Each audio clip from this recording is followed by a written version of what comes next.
Mr. Fair?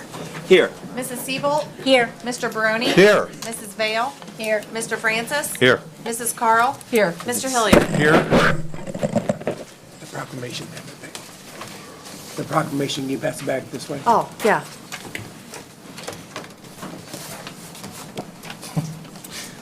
First piece of business. The invocation this evening will be given by Reverend Capper. Please rise for the invocation and remain standing for the Pledge of Allegiance.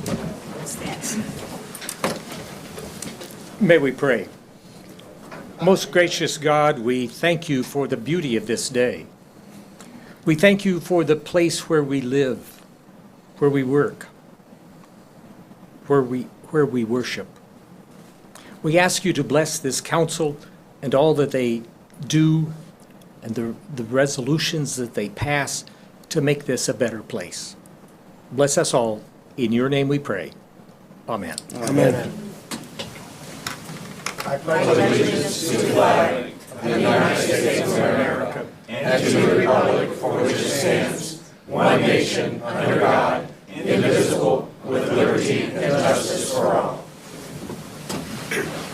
you, Reverend Capper. Council, in your packet were the minutes from the legislative session of October 13th. Is there a motion for approval? So move. I'll second it. Been moved and seconded. Any corrections or additions? All in favor, say aye. Aye. Opposed, nay. The minutes are approved. We have some petitions and communications. The first is from Cindy Miller from Town and Country Garden Club, presenting an award to the city for their efforts in keeping the city beautiful. Cindy? Oh, am I supposed to?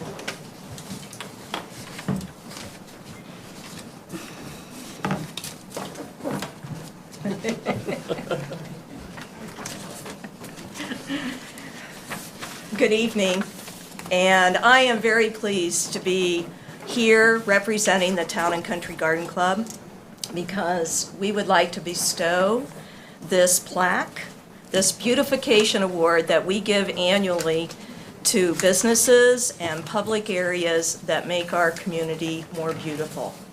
And we are recognizing the Mount Vernon City Council and the City of Mount Vernon for your efforts in making our public square, our city parks, the new area out on Coshocton Avenue, the beautiful hanging baskets downtown. We recognize all these beautiful areas and the work that it takes to maintain that. We'd also want to mention that because of all of your efforts, it makes our community a wonderful place to live for our residents and for people to visit. So on behalf of the Town and Country Garden Club, I'd like to award you this beautification award. And I would also like to mention that Susan Carl is a member of our club also. Had nothing to do with nominating the city. I was surprised. I was surprised. But she started this award 5 years ago when she was president. And so we feel this is a great project to continue. So Susan, on behalf of council, we give you this plaque. Okay. Thank you very much. I'd also just like to mention that Scott Zimmerman, who is the superintendent of parks, Yes. thank you, and Carrie Haver, who maintained the hanging baskets downtown. It is a joint effort to keep our city beautiful. It is. So thank you. Quite a club. Thank you. Thank you very much. Thank you, Cindy. The next, Mayor Mavis is going to present awards. We normally have the Volunteer of the Year awards down on the square during First Friday, but this year we're going to have him here in City Council, and he's going to be presenting awards to Sharon Fair and to Mary Slagle, and also to Gail Levine. Thank you, Mr. President. It always is an honor to get to do this. We do it just once a year, and some years we have 2, and sometimes 3, and sometimes 4. And this year we have 2 recipients, but Gail Levine is here. Now, Gail actually was elected last year to be one of our Volunteers of the Year, but she never came forward, and I see her here. Come on up, Gail.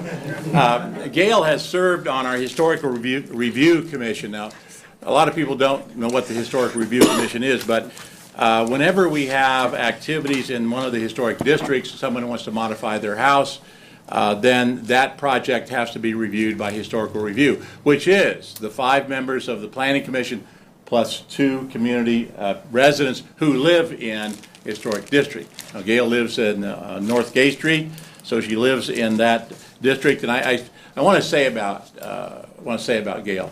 There are only 2. And we're going to talk about another member this evening also about historical review. This lady speaks up. It doesn't make any difference whether the owner is there or we're out to that house or whatever. Gail speaks up, and that's the kind of person you really need on a committee like this, because we will tell them whether or not we think that's a good idea. Gail Levin does a great job of that. She remains on that committee, and I'm pleased to present this. Thank you.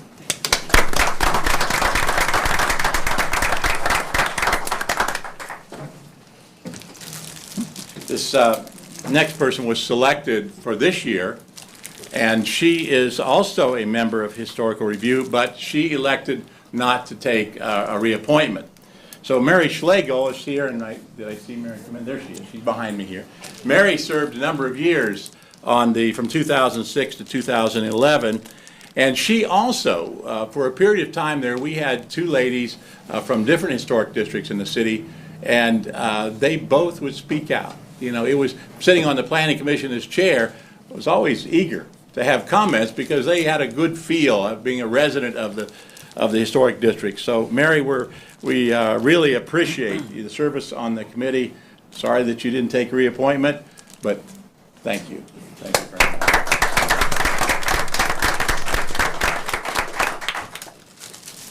And this second award for 2014 goes to a very special person who provided leadership for our Shade Tree Beautification Committee, Sharon Fair. And Sharon, would you come up? I saw you come in, so if you'll come up. Sharon served as chair, and one of the things, I mean, she provided leadership in all aspects of that, but she had this idea about the mini parks. You know, we had the mini park there at Park Street. We have one over on Gambier. We have one up here at 5 Points. We have 2 or 3 others around. And she initiated the idea and the focus, let's do something to clean those up. Let's do something to put those back on city maintenance. Let's beautify them.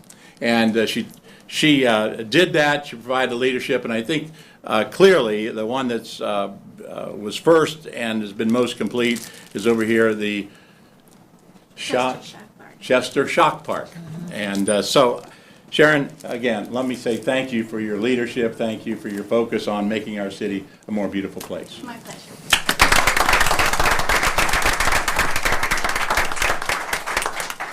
Thank you, Mayor. Council, are there any committee reports this evening? And I see no liquor control licenses. Move on to a proclamation. This proclamation, Mr. Francis. Thank you, Mr. President. This proclamation will be received by Mark Boland. Am I pronouncing that right? Proclamation recognizing and honoring the 3rd, 4th, and 5th grade academically gifted students in Mount Vernon City Schools.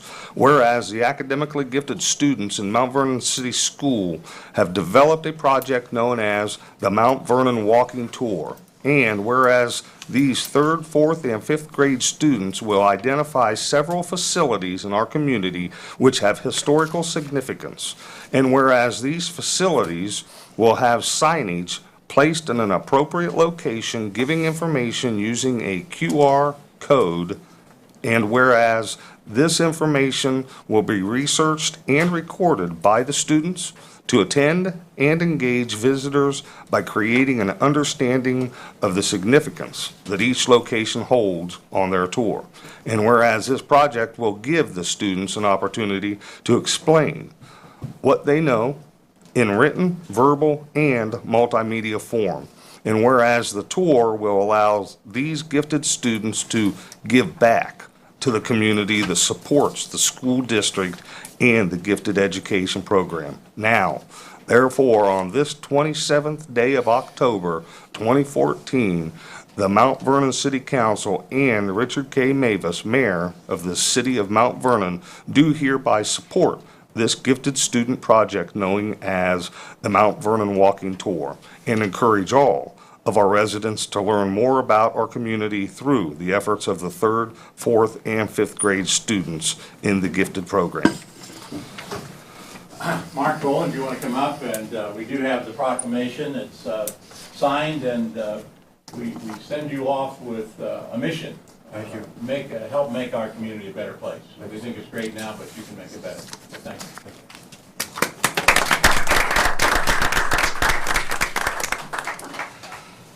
Thank you. Now we move on to person speaking on matters not covered by legislation this evening. And the first one is Julie Miller to present the city with the Gold Healthy Ohio Healthy Community Award. Good evening, everybody. I hope you don't mind if I take a few minutes and just update you on what the health department's been up to. You can hold off for your award, I assume, for just a few minutes.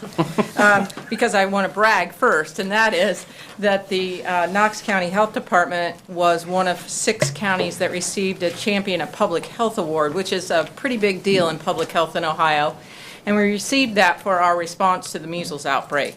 The CDC was part of the recommending the nominating committee that nominated our health district for that award. So a number of us from the health department went down 2 weeks ago and received an award. Unfortunately for me, because I'm not a Buckeye fan, it came as a Block O, but I will be okay, and it'll hang in our conference room for all to see. And I'm not a Michigan fan, just because everybody goes there when I say I'm not a Buckeye fan. And on the similar note with infectious disease, I want you to know and be very proud of the preparedness and planning that your community has done around Ebola. We are very fortunate that we didn't have any travelers to that area or to and from Dallas.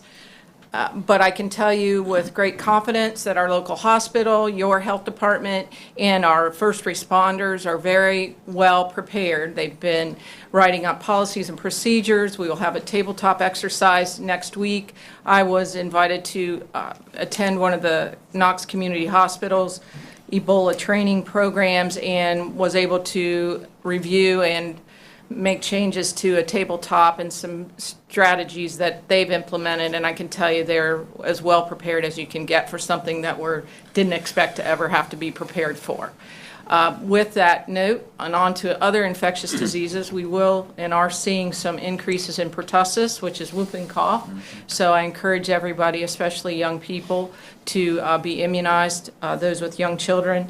And we're also seeing an increase in our tuberculosis cases. That's a national increase, but Mount Vernon and the county are seeing their share of tuberculosis patients.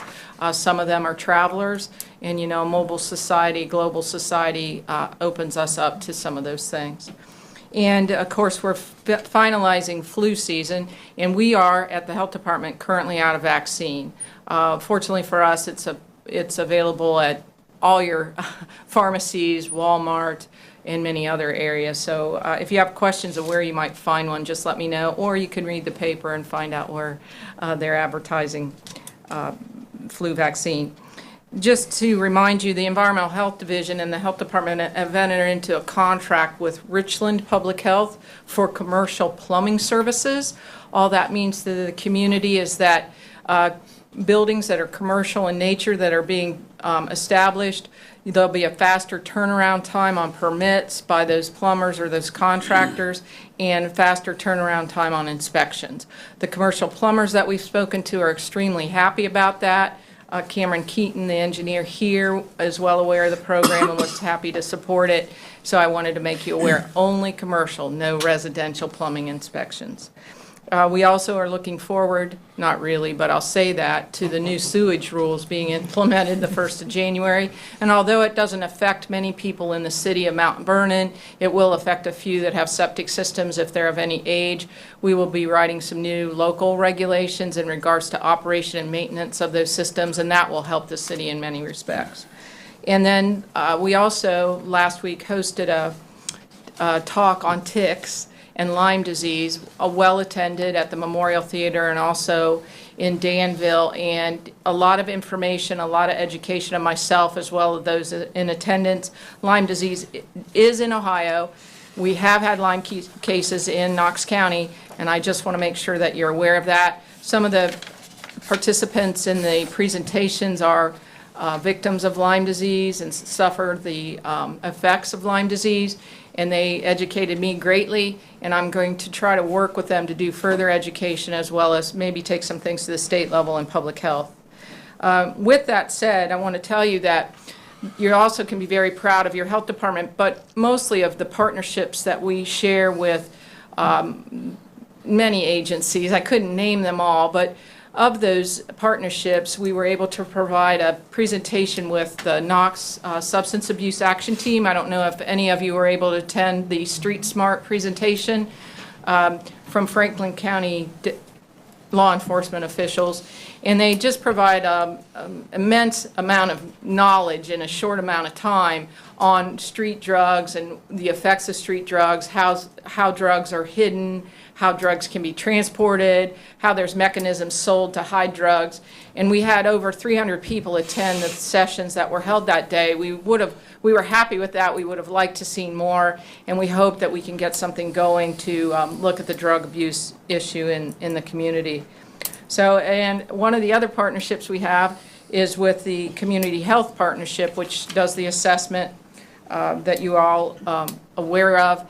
And one of the things we've done in that is start our Get Healthy Knox campaign, and that is to promote healthy lifestyles, healthy living. We've implemented the Crunch Out Obesity program in schools, which is fourth graders working on exercise ball for a 6-week program. It's been very successful. The 521 None program, which is trying to teach children and families that to have 5 fruits and vegetables a day at a minimum, 2 hours or less of screen time, TV and or computer, and 1 hour of exercise and no sugary drinks. So those are a couple of the examples. But the thing that I'm most proud of, and I'll lead into your ward, is we've been able to, with the city, implement, and even we as a partnership haven't been involved, but the city's really been supportive of healthy lifestyles, improving access to exercise and recreation. And so we nominated you, the health department nominated the city of Mount Vernon for the Healthy Ohio Healthy Community Award. You won it last year and received a silver, and you've moved up in the world. And we're proud to present this plaque to you that you have won the Healthy Ohio Healthy Community Gold Award for 2014. The things that impacted the decision on that were extending the bike trails, and I know you did this in partnership with others, Ariel Foundation Park and putting that together, working with us on the community assessment partnership and providing access to the square and farmers markets and allowing us to have the farmers market at the health department. So a plethora of things to provide to the city residents. So Mayor, are you accepting this? I will accept it for our council and our... Good, good. Congratulations.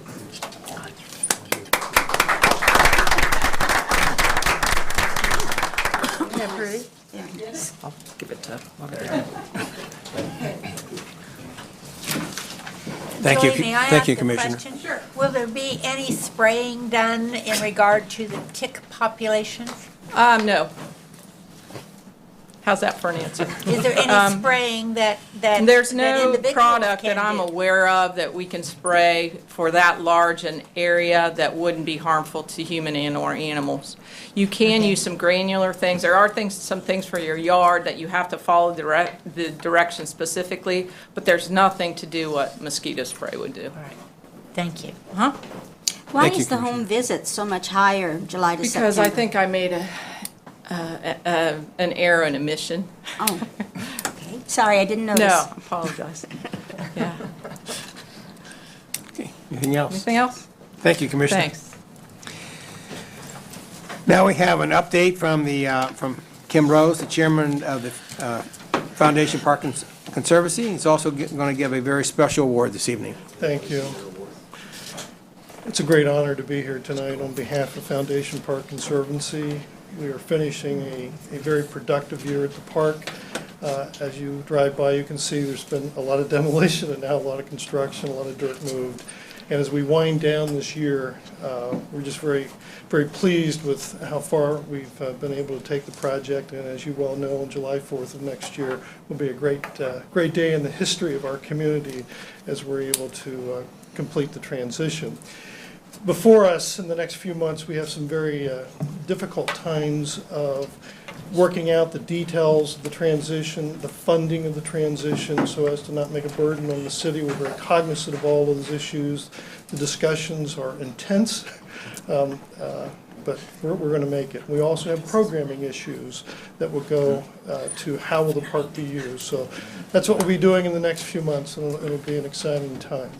A lot of you have not had the opportunity to walk through the park, realizing it's a construction area, and I've brought a few photos. If Tanya, if we can kind of go through those very briefly, just to give you a view.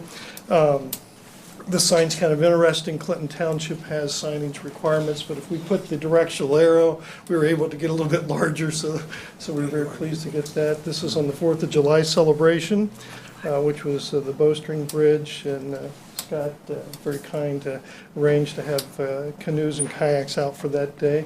This is Ramsar Park. As you well know, the City Council allocated certain naming rights to the Foundation Park Conservancy for us to assist in the raising of funds. And that park came from a very large donation from the Ramsar family. These are pavilions that First Knox National Bank made a very large gift for that. And I didn't catch the pavilion there, but we were able to raise significant funds to all the pavilions. And that has assisted our organization in doing its purpose, and that is to raise funds to put a world-class park in our community. Obviously, the Bowstring Bridge. This park is turning into a photographer's heaven, so to speak, and that's, I don't know who took that shot, but it's just absolutely gorgeous. Again, the Bowstring Bridge. And the trees are changing. These terraces, I had a hard time visualizing what that was going to look like, and you have to go out there at various times of the day to catch the lighting, and boy, they're really turning into something special. And I understand this is the building where all the class senior pictures are being taken this year. Janice, you know more about that but we technically it's still a construction site, but the number of photographers out there with seniors is quite great. And this is the carpenter's shop for those that haven't had an opportunity to see that. The next slide will show you what it looks like inside that, and that will be a reception area. Still working through some funding on that. This is the clock house. Great memory of the clock house and the negotiations. Mayor Mavis pointed out to me that his father clocked into this room or this for many, many years, and that kind of gave us some inspiration. So this will turn into a museum-type setting. We're obviously saving the stairways and the elevators for their architectural significance. The next slide is with I think the next slide is the back side. I think we went the wrong direction there. Well, that's inside the events pavilion. Isn't that pretty? And this is the placing of the labyrinth.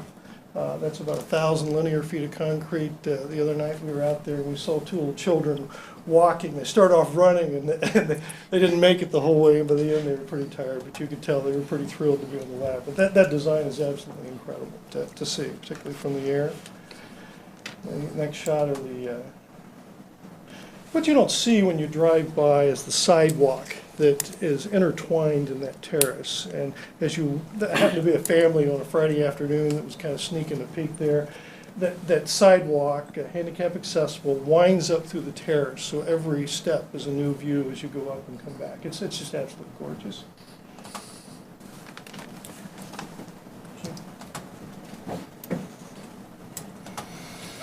And that's, again, the stairway as it goes through the terrace.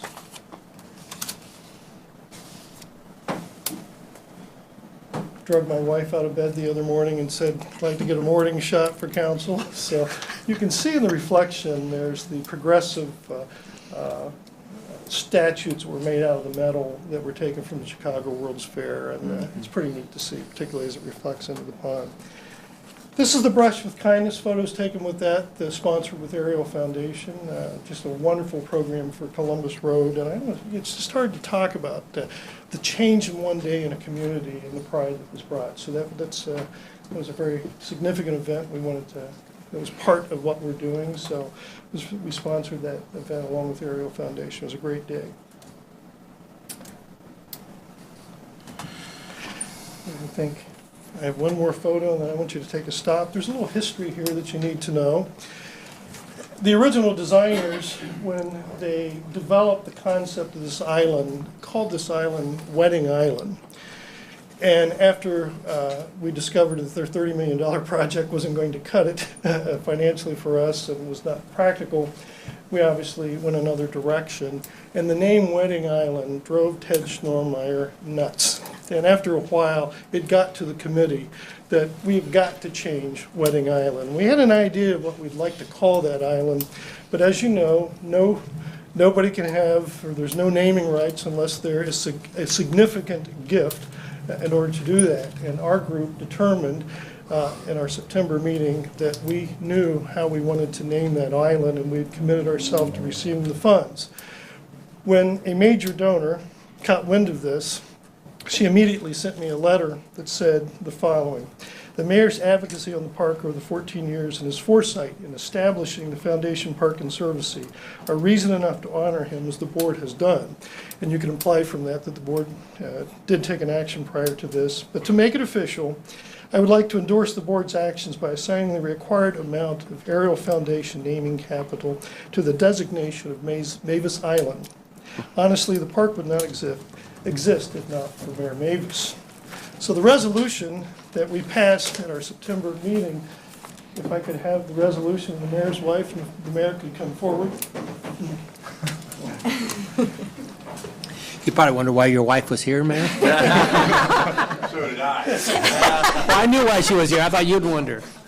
The resolution says, whereas Mayor Richard K. Mavis in 2000 envisioned the recreational potential of the former Goodwin Sand and Gravel property south of downtown Mount Vernon, and whereas Mayor Mavis enlisted the support of City Council and Community Foundation of Mount Vernon and Knox County in acquiring the initial acreage of Foundation Park, and whereas Mayor Mavis subsequently sought and received Ohio Public Works Clean Ohio grants to add additional acreage to Foundation Park, and whereas Mayor Mavis in 2009 created Foundation Park Conservancy to privately finance and develop a civic park that would promote healthy lifestyles and economic vitality in and around Mount Vernon, and whereas Mayor Mavis facilitated the acquisition of additional property for the Ohio to Erie Trail and for the ruins, woods, and meadows sections of what is now known as Ariel Foundation Park. Now therefore be it resolved, the island situated in the central lake of Ariel Foundation Park shall henceforth be designated Mavis Island in recognition of Mayor Richard K. Mavis's indispensable role in the creation of Ariel Foundation Park. By unanimous action of the Foundation Park Board of Directors, September 12, 2014. Mayor, we had to sneak that around you because you're a regular attendant at our meetings.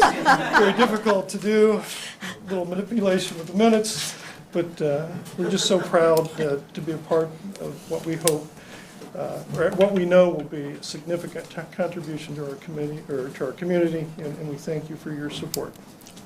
Let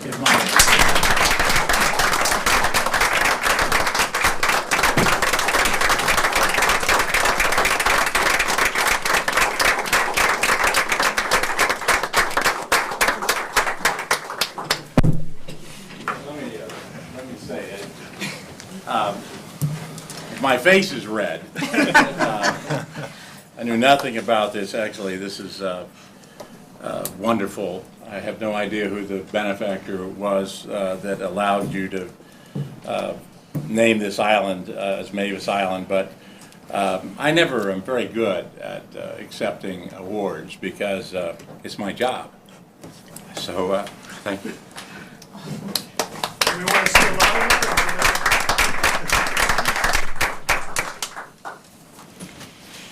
And with that, I have nothing further. Thank you, Mr. Rose. Very well done.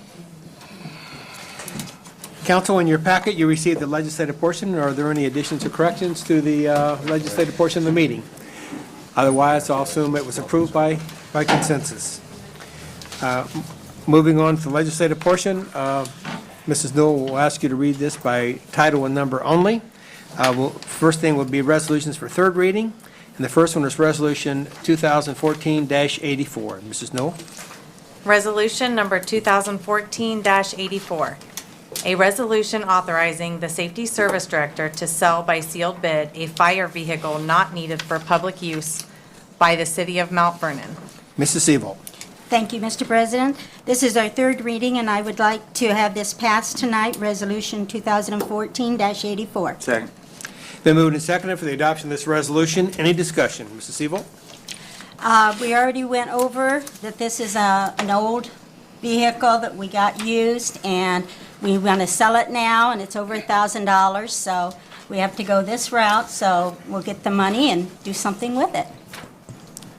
Anything else, Council? Mrs. Newell? Mr. Fair? Yes. Mrs. Seabolt? Yes. Mr. Barone? Yes. Mrs. Vale? Yes. Mr. Francis? Yes. Mrs. Carl? Yes. Mr. Hillier? Yes. Resolution is adopted. Now move on to resolutions for second reading, and Resolution 2014-88. Mrs. Newell? Resolution number 2014-88.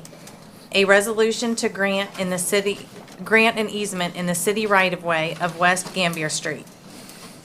Mr. Fair? Thank you. I'd like to give this its first reading, please. Resolution Second reading. Second. Oh, I'm sorry, second reading. Resolution 2014-88 receives a second reading. Now we move on to resolutions for first reading. The first one is Resolution 2014-91. Mrs. Newell? Resolution number 2014-91, a resolution authorizing and directing the Safety Service Director of the City of Mount Vernon, Ohio, to advertise for bids and enter into contract for the purchase of 3 new police vehicles. Mrs. Seabolt? Thank you, Mr. President. I'm going to give this the first reading, but I would like to have Chief Monroe come up and inform us on what's going on with this.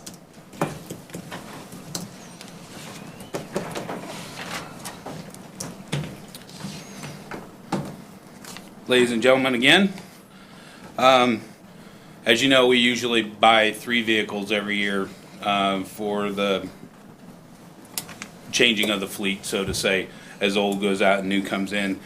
This year, due to the fact that we had a cruiser that was crashed less than or just over a year ago, and due to insurance claims, we replaced that vehicle. So this year, I am asking still for 3 vehicles.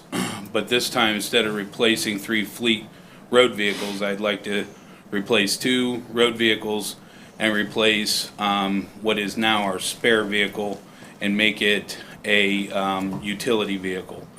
It'll be manned basically by the administrative supervisor, who is Sergeant Glazier at the moment, but it will serve several purposes.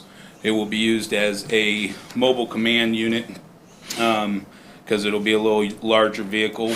We're looking for something that is not like a full-size SUV. It's an all-wheel drive utility vehicle, so it'll still fit in our parking garage. Still gotta have it protected. But we've had several incidences in the last 2 years that we have needed this type of vehicle. The homicide with the elderly person was one, which took a manhunt through multi-neighborhoods, and to have something out there readily available would have been a high access. And then we had another incident where there was a possible hostage situation. I can't remember the particulars of who that was.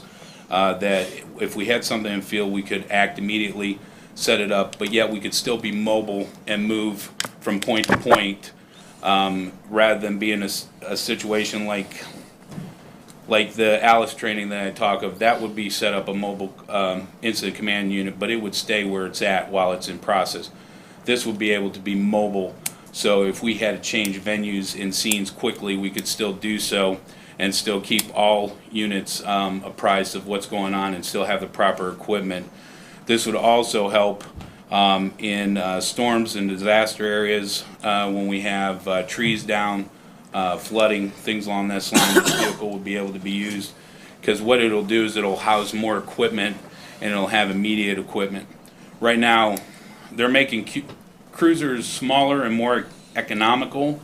Well, it's posing an equipment issue for trying to carry everything we need all the time. Well, some of that stuff we don't need all the time, but we do need it, so it has to be readily available. So if we have a vehicle that can stay mobile or can be immediately mobilized with extra equipment, and that's flares, traffic cones, even extra ammunition if it's a high stress situation, can carry extra portables, things along those lines, so it can be also utilized as that. We also use that vehicle to transport around the speed trailer, and really using a car to pull trailers and things like that isn't actually practical. This vehicle would be more equipped to haul around things like that. Along the lines, as you know, we're getting ready to have a city auction, and the administrative supervisor has duties where equipment's involved in moving things and stuff like that. This vehicle would be better access for that purpose. It'd also work as a PR tool. Anytime we have things like when Dan Emmett Days is down there, the fire department has all this cool stuff to take down there and show everybody all the time. This would be something we'd actually have the show or utilize in our command center, and could be mobilized and actually show the public what kind of equipment we have. I took most of you through the tour of the PD. This would actually be something we could set up and show public in other places, things along those lines, and be used in that regard. And it's more visible if we do have an instance scene where we need that type of vehicle, that it's more visible, so as people are coming in, they could kind of differentiate that vehicle from regular patrol cars. I don't think the whole fleet needs to be SUVs or utility vehicles, but I would like to look at this as kind of a test vehicle. It will last. It will not be in total rotation like the other vehicles will. It will be administrative supervisor vehicle technically, and utilized as we needed. So it will not go into regular rotation in 3 years. I expect to keep this vehicle much longer than that. If this process works, my future thoughts are to add one more to the fleet and make it an actual supervisor vehicle that only the supervisors, meaning the sergeants or whoever's actually in charge of that shift, will operate for the same purpose. So, any questions at this time? Chief, this vehicle probably isn't going to cost a lot more than an automobile, will it? No, we did the pricing, and we're looking at the Ford, and it is mid-ranged about $24,729. Our cruisers run right around $21,000. So, and again, that's mid-range. We went online and looked on the government site. We saw one that was roughly, like I said, the high range was like 25 and a half, and the low range was like 22. So after we averaged it out, the Sergeant Glazier did the numbers for me, but this has got $24,729 was an average. I think we could keep that pretty close. So equipment aside that we have to, set up, which would come out of the equipment budget, I think this is a very doable situation based off of the vehicle budget we already have set up for this year. What is that, the Explorer, or what vehicle is that? It is. It's called, and I had it on the tip of my tongue. I want to say it's the Avenger, but it's not called that. It is the Ford Escape? No, it's not the Escape. Edge. No, it's not. This That's vehicle right. has no common knowledge. If you look it up like the Edge or anything like that, this is exclusively a police vehicle, but it is based off of, I believe, the Explorer all-wheel drive frame.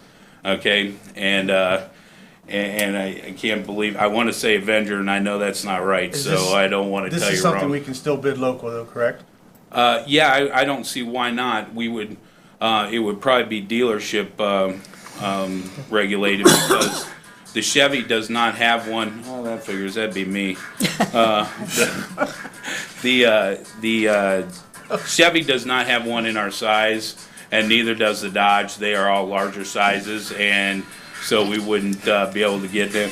Hey, well, wait, you want to go ahead and get that for me? Just I'm kind of busy right now. So other than that, we're good.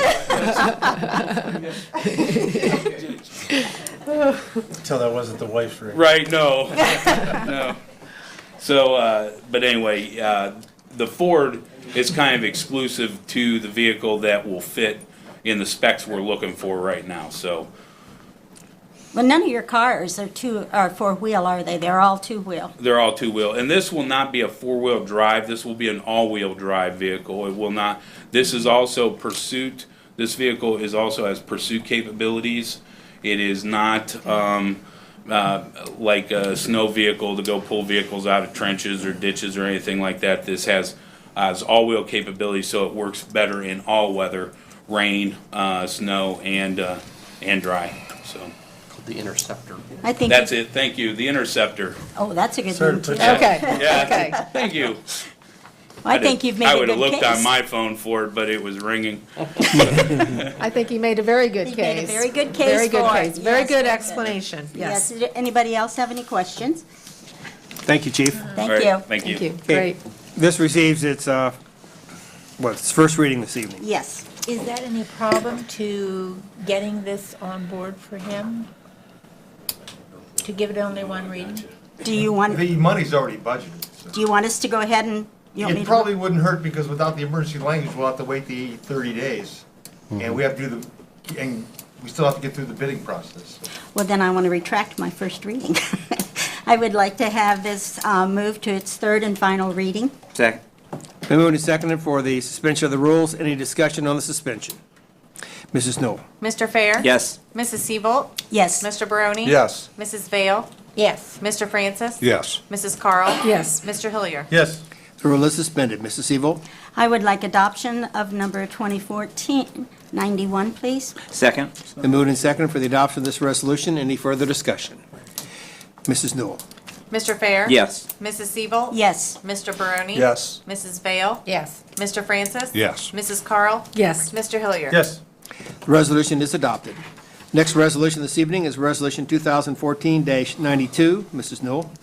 Resolution number 2014-92, a resolution authorizing the Safety Service Director of the City of Mount Vernon to accept the deeds to the South Mulberry Street parking lot from the Mount Vernon Parking Company consisting of 7 parcels: 66-01032, 66-04261, 66-04262, 66-04263, 66-04669, 66-05791, and 66-09818. Mrs. Carl, any discussion on these 6 sixes? 7 sixes. We already had a committee meeting on this, but I'm going to give it its first reading unless the administration thinks I should take it to emergency legislation. Okay. Resolution 2014-92 receives its first reading. The final resolution for this evening is Resolution 2014-93. Mrs. Knoll?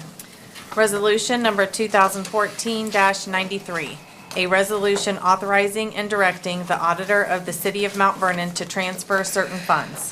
Mr. Hillier? Thank you, Mr. President. I move to suspend the rule for 3 separate readings. Take resolution 2014-93 to its third and final reading, please. Second. Been moved and seconded for the suspension of the rules. Any discussion on the suspension? Mrs. Knoll? Mr. Fair? Yes. Mrs. Seabolt? Yes. Mr. Barone? Yes. Mrs. Vale? Yes. Mr. Francis? Yes. Mrs. Carl? Yes. Mr. Hillier? Yes. The rule is suspended. Mr. Hillier? Thank you. Move to adopt resolution 2014-93. Second. Been moved and seconded for the adoption of this resolution. Any discussion? Mr. Hillier?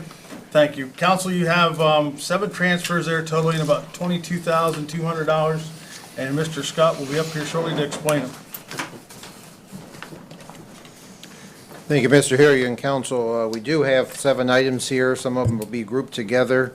Items 1 and 2 together for a total of $4,200 will provide for some additional equipment maintenance to be done at the water park.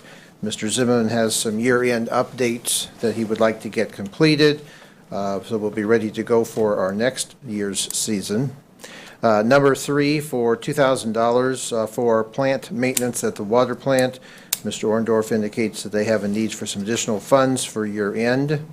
Items 4 and 5 for a combined total of $8,000 for water plant chemicals. That's at our water treatment plant. It's always hard to judge exactly the consumption that we need from year to year on chemicals at the water plant. And item 6 is for some equipment, vehicle maintenance of $4,000 in the distribution side, and item 7 for $4,000 on the collection side in the utility division, again, for vehicle maintenance. I think they have some repairs to do to some vehicles. I do, $8,000 in repairs, is that not just one vehicle? It's a couple of different vehicles, yeah. It's a lot of money for repairs. Worth, I think one of them's the backhoe, right? I was going to say, yeah, because oh, they, so it's bigger equipment? Yeah. Yeah, right. it's not just the Oh, pickup that's fine. trucks. That's the answer I was looking for. Any other discussion? Mrs. Newell? Mr. Fair? Yes. Mrs. Seabolt? Yes. Mr. Barone? Yes. Mrs. Vale? Yes. Mr. Francis? Yes. Mrs. Carl? Yes. Mr. Hillier? Yes. The resolution is adopted, and that concludes the resolutions for this evening. We'll now move on to ordinances. The first ordinance is, have none for third reading or second reading. Ordinances for first reading. The first one is ordinance number 2014-17. Mrs. Newell. Ordinance number 2014-17. An ordinance establishing the rate of compensation for the interim administrator of treatment and distribution who also serves as operator of record for the wastewater treatment plant and distribution system and declaring an emergency. Mr. Francis. Thank you, Mr. President. Ordinance 2014-17 will receive its first reading, and I would also request a committee meeting. I think the soonest we can do it would probably be the second meeting in November. The 24th. Thank you. This ordinance receives its first reading. The next ordinance this evening is ordinance number 2014-18. Mrs. Newell. Ordinance number 2014-18. An ordinance to approve, adopt, and enact the August 2014 replacement pages to the codified ordinances, to repeal ordinances in conflict therewith, to publish the enactment of new matter and declaring an emergency. Mrs. Vale. Thank you, Mr. President. Council, this ordinance replaces the ordinance 2014-16 that we removed from the agenda last time. Always before, we have simply found the same number before us after we had removed it, but Mrs. Newell tells me that with our new system, it's difficult to do that. So what we've done is simply cancel 2014-16, and we've done 2014-18 as a renewed copy. Mrs. Newell, have other council members received these? No. Okay. I'm going to give this one reading tonight, and I would like all council members to have a copy so that they too can look them over. Not all council members have their hard books. I do. There's only a few members that have the hard books now. Can you? No. Okay. Okay. I mean- So they won't be online And I until we can't- pass this. I can't do the online update until it's passed. Okay. Well, I'm going to give it one reading tonight. She's talking, one of the people she's talking about is me. If Well, you make I the still book have a available, I hard can come copy look at book. it. Yeah, well, I mean, it's a thick packet. I can scan it all. It's I can double-sided. come look at it. I mean, Yeah, that's a lot of time. Yeah, maybe we Maybe need it's to available on the calendar. I have take the been- time to go look at it I then. have looked through all of it, and I have discussed a couple of issues with Mr. Glass, and everything is acceptable. So, insofar as my eyes have seen. Okay. But if you, any of you, wish to have a copy and want to come in and have Mrs. Knoll make you a copy, she can do that. Can we just come in? Yeah, just and Please sit- come in and review it. And make it Come in and available so take we a can look. come and see it with our own Yeah, eyeballs? if you don't have your book, let me know. I can scan it and Yes. email it to you. If you want a copy, I can make you a copy. If you want to just come in and look at the pages, come on in. Okay. Okay. In the interest of labor and time, be interested, Yes. it may be Yeah. better interest is to come in and look at them if you're Yeah, I interested. might, along Absolutely. that line, ask if there is a means by which you can get a thicker book, or if there is a thicker book available, because this is packed so tightly that my husband had to use the screwdriver and hold it so that we could get it put back together. Yeah, It I'll have- is just packed. I can But- ask. but- I don't know. I know the other ones we have are actually thin, so. Okay. If you can get a larger one, it would be beneficial, I'm sure, to Mr. Hillier as well as to me, because it's packed full. Ordinance Can I just 2014. ask, I mean, we're talking about content that is online, right? That Right. we have electronically. Well, it will be, yeah, but it's what's it won't already be been yet. passed Right, in legislation, right. It's a These record of new our, ones won't be on there once the yet. legislation is passed. Not until we pass them, okay. okay? Resolution 2014-18 receives its first reading. Final ordinance for this evening is ordinance 2014-19. Mrs. Newell. Ordinance number 2014-19. An ordinance accepting the plat of a portion of Venture Drive and confirming the dedication of the street thereon shown and declaring an emergency. Mr. Fair. Thank you. This will receive its first reading this evening. This ordinance does receive its first reading, and that completes the legislative portion of the meeting. And now we're going to, Mr. President, might we have from the mayor an explanation of ordinance 2014-19? no, because we just had a first reading, so we can, if you want a committee meeting or something, we can do that, but we don't discuss it on first readings normally. Remarks from the administration. The new named person for Mavis Island, Mayor Mavis. Thank you, Mr. President. Without the past and present councils, none of the language and terms in this resolution would have been possible. Council always approved the application for the funds. Council provided the matching funds. Consequently, we have about a 250-acre park that's going to be a lasting part of Mount Vernon and Knox County, and I appreciate Kim's being here tonight, and also the donor, whom I do not know who that person is, but it's very much appreciated, and my wife, who is here, she doesn't often come to council, but Peggy is usually responsible for surprises that I have. So thank you, Peggy, for being part of that, and thank you, council members, for allowing me to participate in such what I think a worthwhile project. I would like to talk about one thing in particular, and then one small thing. But Tanya and I have been talking, and all of you, if you haven't been thinking about it, probably should be, is when we might be willing to go paperless. When we started this, we thought, I see the look on Mr. Fair's face there. When we started all this, we thought we would get there, and I see a lot of you have your We're doing pads both. but we said, when we began, we said we were not going to just chop off the paper all at once. That's good. Some of you needed to develop a comfort level, and so I thought I'd bring this up for just discussion, a short discussion as we end up the meeting tonight. And any comments? I mean, is this something we want to work toward, Nancy? I still would like to have a paper copy. I use the tablet. I've been acquainted with and have used computers and my cell phone and everything, but for my efficiency and my being able to, as you can see, I tab, refer. I can't do it on there and do it efficiently during the speed of the meeting. So I really need to have a copy. I'll be happy to come in and pick it up on Friday afternoon if that's necessary, but I need a paper copy. From my why we brought it perspective, up. we passed that and buying these on cost savings, and having the policeman go out and deliver that takes time. Having the paper and copying takes time. So I'm for, as far as I'm concerned, you can send mine to me electronically.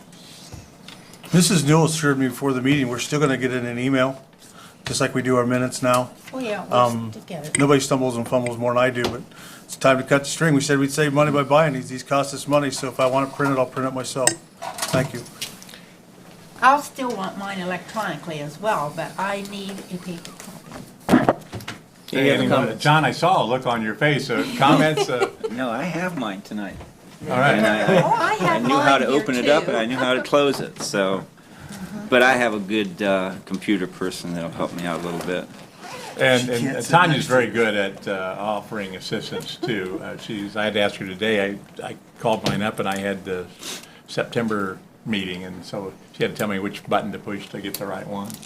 Any other comments, Sam? I went cold turkey when we came back from summer, and I've been electronic and forcing myself to use the little notes box with each piece of legislation, and so far, so good. So, I mean, you can stop sending me the paper. I don't, oftentimes don't even use it, 'cause I'm just Okay. getting it quicker here. So those, You can stop sending me, I'll do it electronically. okay. Sometimes it just, Tanya, sometimes Oh, yeah. this iPad makes me nervous at my house. Like this morning, I couldn't, it was like, it making me so nervous. But then I had to take it up to that one room because it just doesn't seem very powerful. My connection in my house doesn't seem very powerful. So it only works in certain areas of my home. So, different strengths you can get different strengths wireless. well, anyway. Well, that's there's just also my- there's a little Wi-Fi booster you can plug into the wall. My daughter showed it to me down in her Okay, house. so maybe I need Real that. inexpensive. I think it's like under $20, and it. Yeah, it I guess really I'm boosts just your Wi-Fi. spoiled because I can take my laptop any place Sure. I want to, but this I can't. Yeah, that's Because, and it's just not as powerful. So that's my only, makes me So- nervous. So the four of you that are ready to go completely paperless, I'm are ready. you ready for the next meeting not to get your paper packet?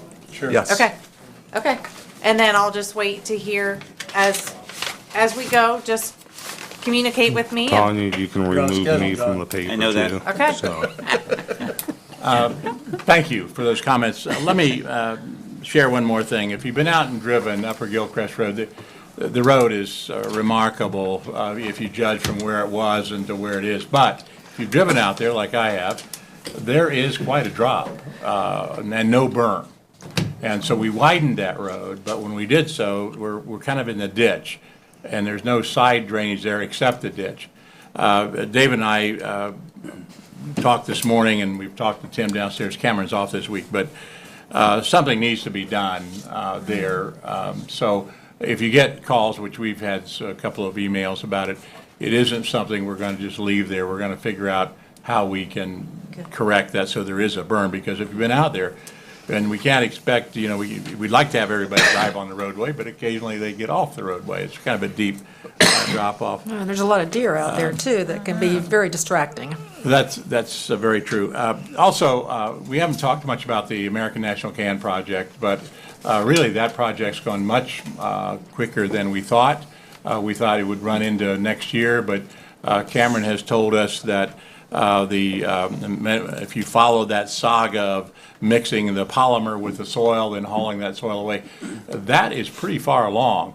And they've cleared that. If you remember, if you were standing on the dike and looking west, that was all brambles and that sort of thing. It's pretty much an open field there now, and in talking to our people, we'll probably keep it that way. That will be city ground when all this gets done.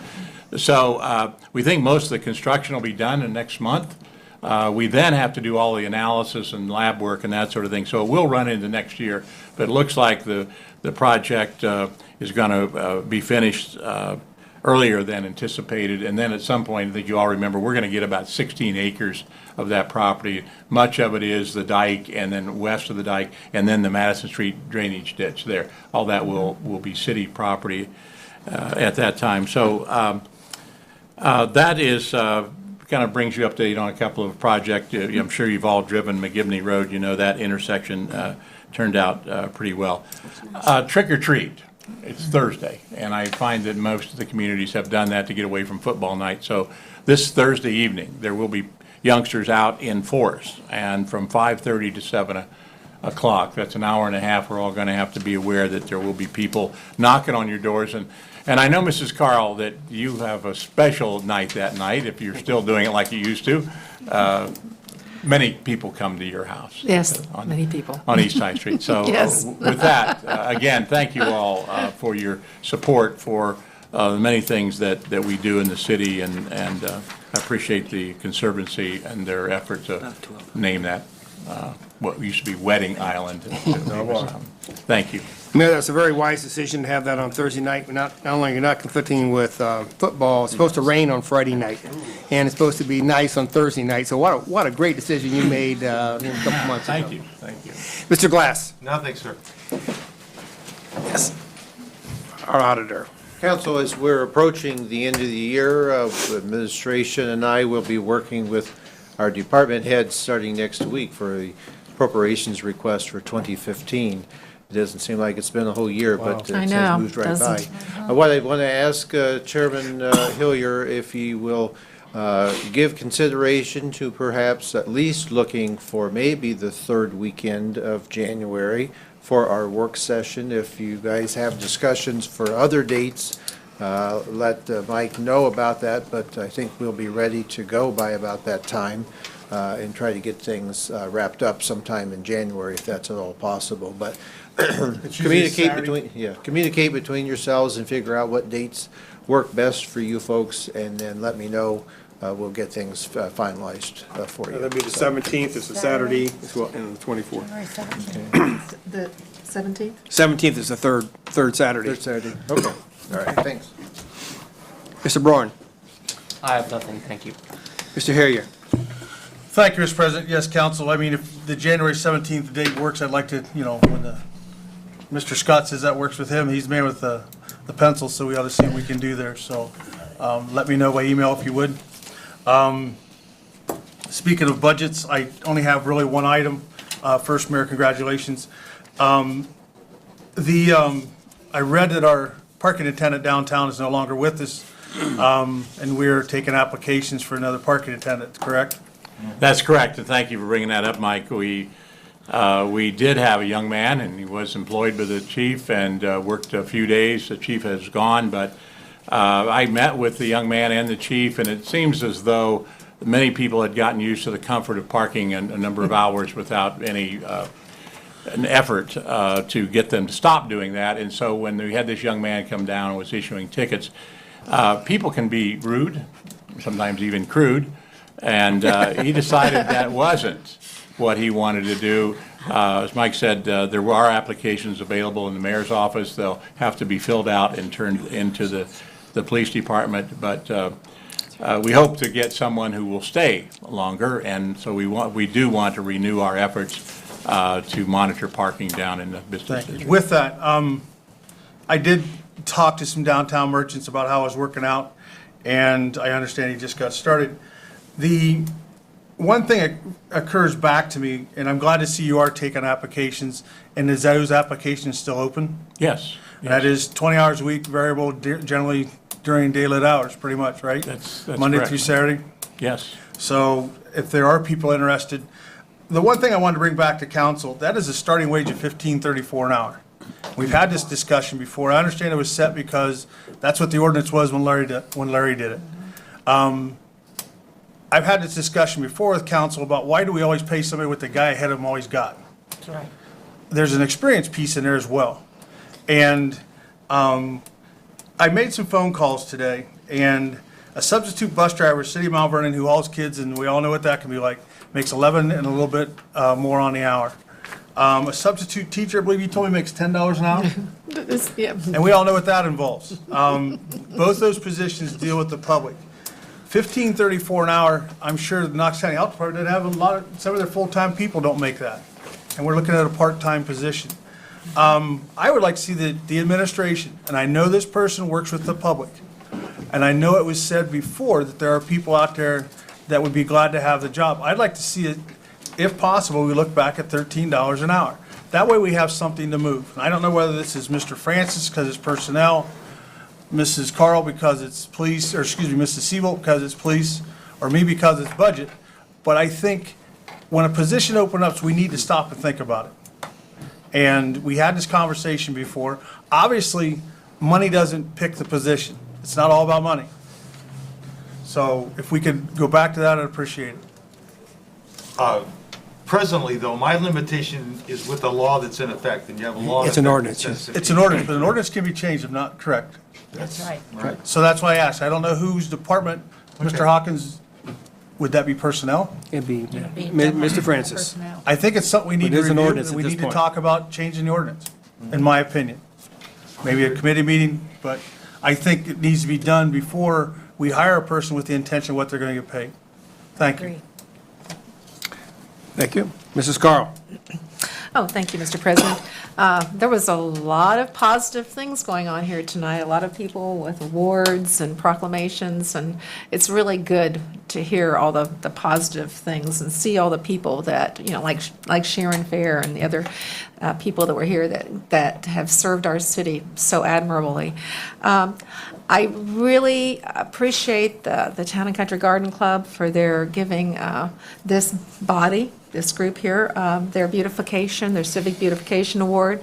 And just want to mention that the Town and Country Garden Club has given a lot of things to this city over the years, thousands of dollars that they have donated to our parks and to our areas for beautification. And so I'd like to thank them publicly, not only for this award, but also for all the other efforts, the monetary efforts they've provided to make this city beautiful as well.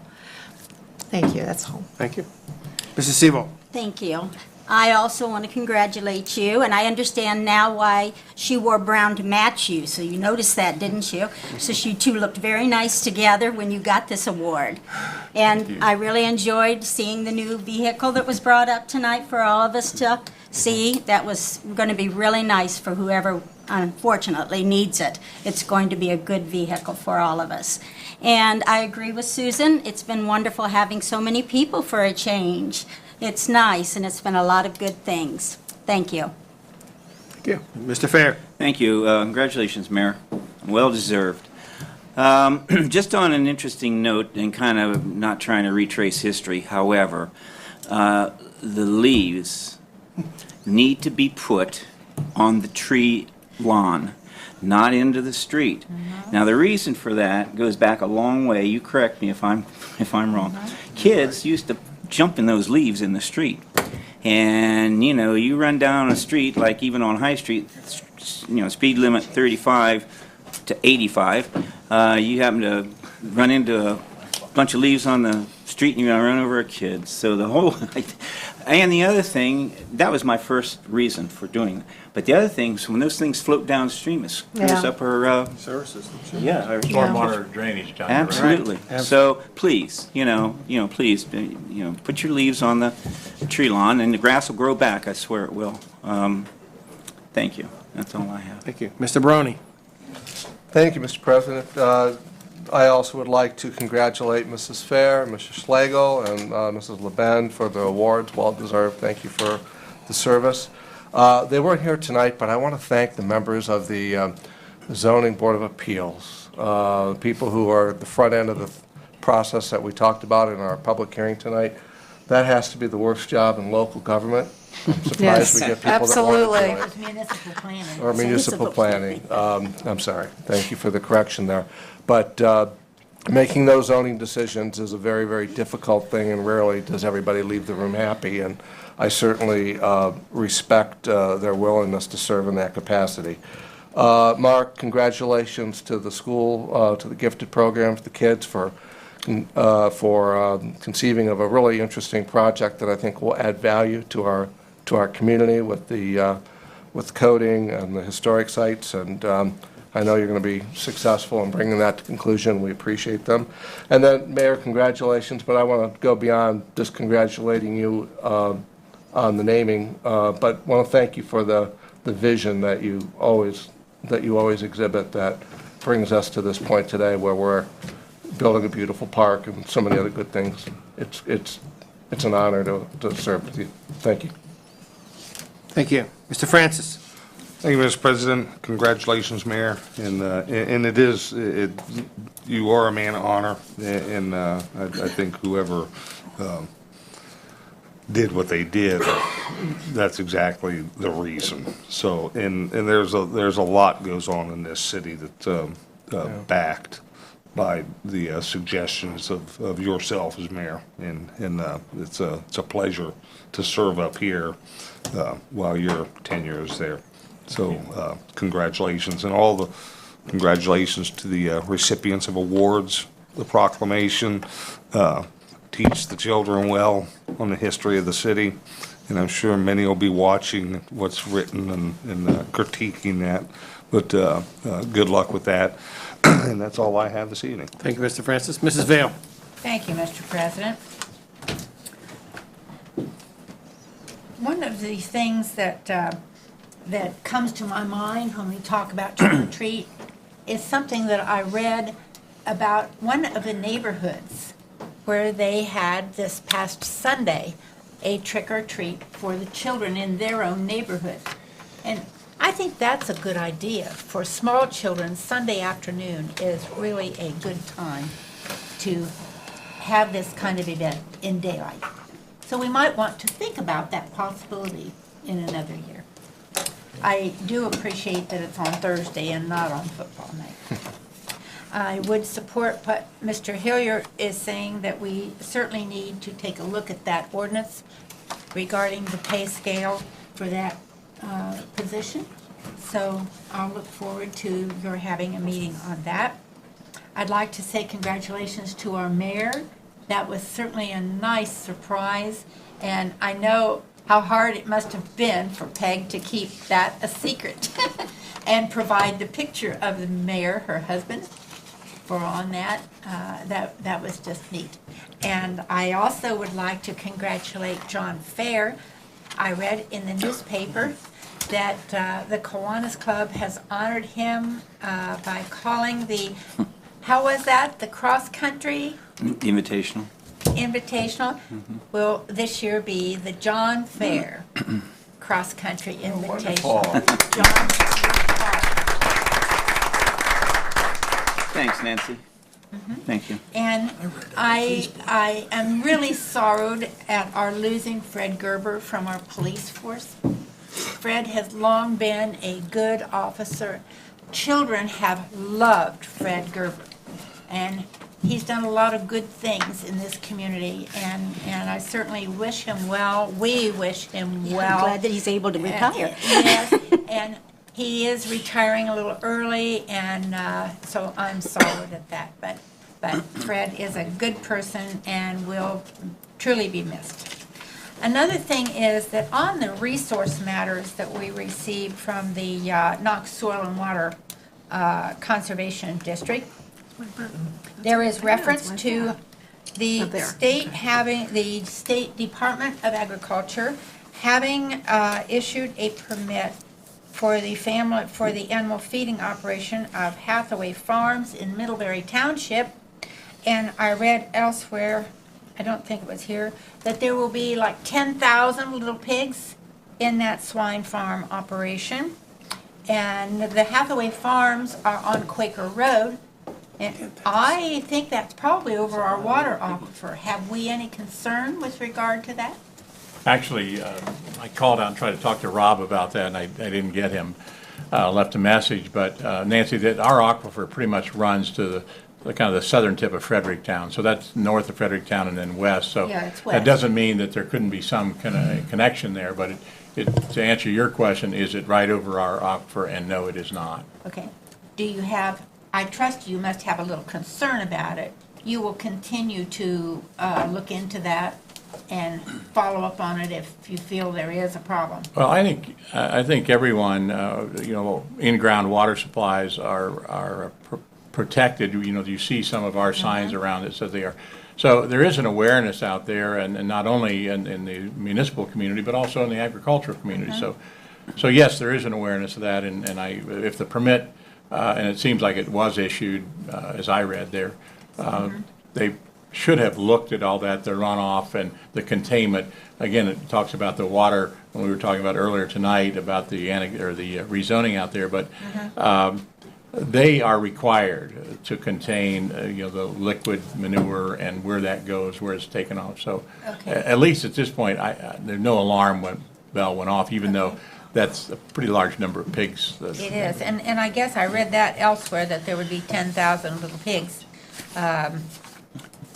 There are 2,400 head of feeder pigs, but I did read that there are expected to be 10,000 Yeah, pigs. they raise them to a certain weight, then they move them out and move another one in, so they. And it'll they could- contain 1,000,000 gallons of liquid manure.